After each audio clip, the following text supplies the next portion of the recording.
une architecture de rêve. Vu de l'air, le village vacances situé à Bangou dans le département d'Undé, dans la région de l'Ouest, dévoile son charme. Ici sort de terre l'un des meilleurs sites touristiques dont disposera le Cameroun dans les tout prochains mois. C'est ce projet futuriste qu'une délégation de l'ambassade de France, conduite par le chef de cette mission diplomatique, est venue voir pour la toute première fois. Et c'est avec délectation que les hôtes du jour sillonnent quelques pans clés de ce vaste site de 20 hectares avec pour guide le patron des lieux, Francis Nanandjomou. Ces arbustes et diverses plantes se dévoilent aux visiteurs, les appartements meublés et autres suites présidentielles. Je suis impressionné par tout ce que j'ai vu, par le souffle qu'il y a derrière ce projet, par l'ambition et puis par la volonté aussi de mettre en avant les traditions, la culture, l'hospitalité camerounaise avec des produits camerounais, avec du savoir-faire camerounais.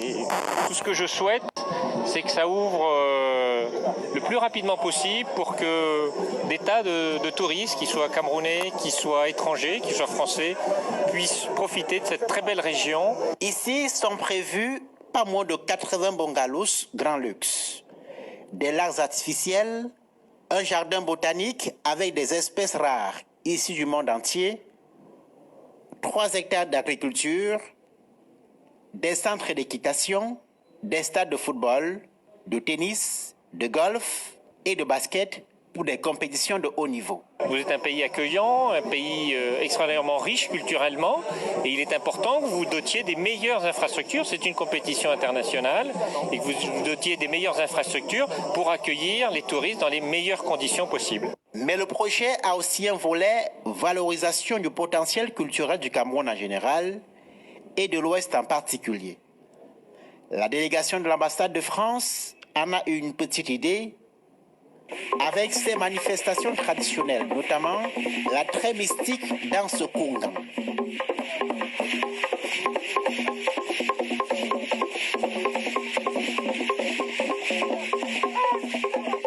Mais aussi ce musée où se donne à voir une centaine d'objets d'art illustrant la force de la chefferie traditionnelle de la région et l'histoire de ses royautés. Le président du musée du Quai Branly, qui prépare une grande exposition à Paris, en est ravi. Tout l'enjeu de l'exposition, c'est-à-dire de faire un choix strict dans ce qui est proposé pour faire en sorte d'amener à Paris, à l'exposition, la quintessence, c'est-à-dire ce qu'il y a de mieux, ce qu'il y a de plus fort de la culture vivante d'aujourd'hui, mais exposée par les gens d'ici et non pas par des gens d'ailleurs. Le site touristique est le fruit d'une dizaine d'années d'investissement et de labeur. Pour son promoteur, la venue de la délégation française est un acte d'encouragement capital. C'est un sentiment de satisfaction, de joie. Recevoir ici le président du Quai Branly, l'ambassadeur de France, le conseiller culturel, le consul de France à Bangou, ça ne fait que faire plaisir parce que le projet est en train d'être apprécié par certaines autorités. Il est reconnu internationalement et je pense que ça vient confirmer l'intérêt que l'étranger a pour le Cameroun, pour la région de l'Ouest, et pour la culture, pour l'architecture et pour tout ce paysage-là. Il fallait offrir aux Camerounais en général et aux touristes de passage à l'Ouest en particulier ce cadre à la dimension des standards internationaux. Pour moi, il fallait créer un choc d'espoir pour la nouvelle génération, montrer qu'on peut faire beaucoup de choses et essayer de marquer son passage sur Terre, essayer de marquer la nouvelle génération et apporter sa petite contribution à l'édification de notre pays.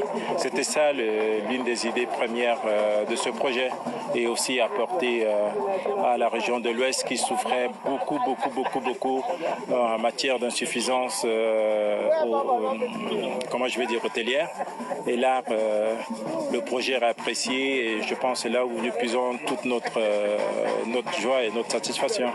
La mise en service de ce site touristique est prévue début 2021, après le parachèvement des derniers travaux d'ici décembre prochain. Pour les chroniqueurs sportifs, les délégations de la Coupe d'Afrique des Nations 2022 trouveront ici Un cadre luxueux répondant aux exigences de qualité d'une compétition d'un tel niveau.